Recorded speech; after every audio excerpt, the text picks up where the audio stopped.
جو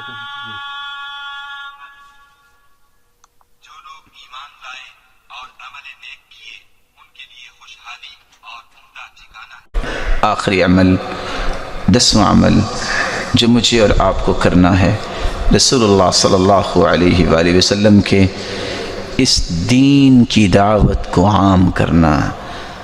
ان باتوں کو یاد کیا کریں، ان باتوں کو سمجھ کے اپنے گھر والوں تک پہنچایا کریں، اپنے دوستوں تک پہنچایا کریں۔ ہو سکتا ہے کہ میری زبان میں وہ تاثیر نہ ہو، اللہ آپ کو اور تاثیر دے اور آپ کی وجہ سے دنیا میں دین اور زیادہ پھیلے۔ عبداللہ بن عباس یہی کہا کرتے تھے جب کسی نے پوچھا کہ آپ کو چھوٹی عمر میں اتنا مقام اللہ نے کیسے دیا، تو مسکرا کے کہتے ہیں پہلی بات اللہ کی رحمت، دوسری بات اللہ کے رسول کی دعا اللہم علم التأویل فقہ فی الدین، تیسری بات جب میں پڑھانے بیٹھتا ہوں میں دعا کرتا ہوں یا اللہ مجھ سے پڑھنے والوں کو مجھ سے بھی بڑا عالم بنا۔ میں بھی آپ سے گزارش کروں گا، ہو سکتا ہے جو نیکی آپ سن رہے ہیں سنانے والے کی بات میں اتنی طاقت یا وزن نہ ہو جتنا اللہ آپ کی زبان پہ پیدا کر دے۔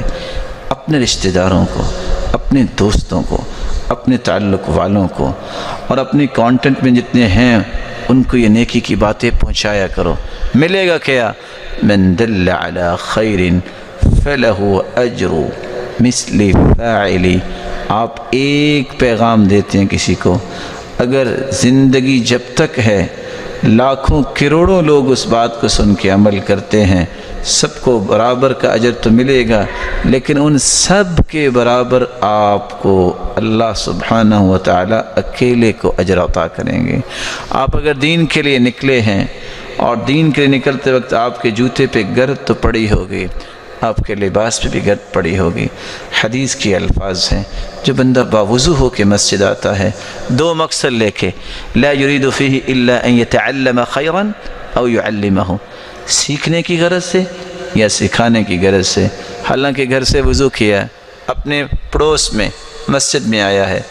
روایت کے الفاظ ہیں فَأَجْرُهُ كَأَجْرِ الْحَاجِّ الْمُحْرِمِ، اس کو اجر اتنا ہی ملتا ہے کہ جتنا ایک حاجی احرام باندھ کے حج کرنے جا رہا ہے۔ کتنے لوگ پریشان ہوتے ہیں کہ میں حج نہیں کر سکا۔ اگر یہ عمل انسان جاری کرے، دن میں 5 حج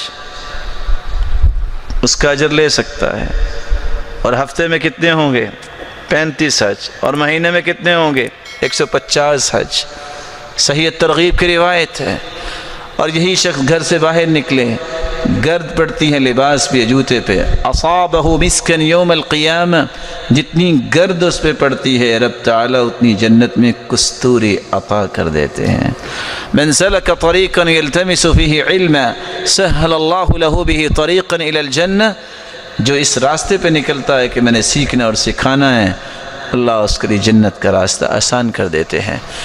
ان الملائکۃ لتضع اجنحتها رضا بما یطلب لطالب العلم رضا بما یطلب، یہ قدم پہلا باہر رکھتا ہے، یہ بھی انسان ہے جو سیکھنے اور سکھانے کے لیے نکلتا ہے، دین کی دعوت کے لیے نکلتا ہے، اللہ کے نورانی فرشتے اس کے لیے پر بچھا دیتے ہیں۔ اور اللہ کے رسول صلی اللہ علیہ وسلم نے فرمایا تھا لَتَأْمُرُنَّ بِالْمَعْرُوفِ وَلَتَنْهَوُنَّ عَنِ الْمُنْكَرِ، تم نیکی کا حکم کیا کرو، برائی سے منع کیا کرو۔ اگر یہ کام نہیں کرو گے یوشک ان یعمہم اللہ بعقاب من عندہ، اللہ سبحانہ و تعالیٰ تم سب کو اس عذاب میں مبتلا کریں گے۔ ثم لتدعنہ فلا یستجاب لکم، پھر تم دعائیں بھی کرو گے اللہ تمہاری دعاؤں کو قبول نہیں کریں گے۔ میں آپ سے گزارش کروں گا، آخر تو آپ ویکنڈ پہ کسی کو ملنے جاتے ہو، کوئی آپ کے پاس آتا ہے، بھلا زندگی کا مقصد صرف کھانا پینا رہ گیا ہے؟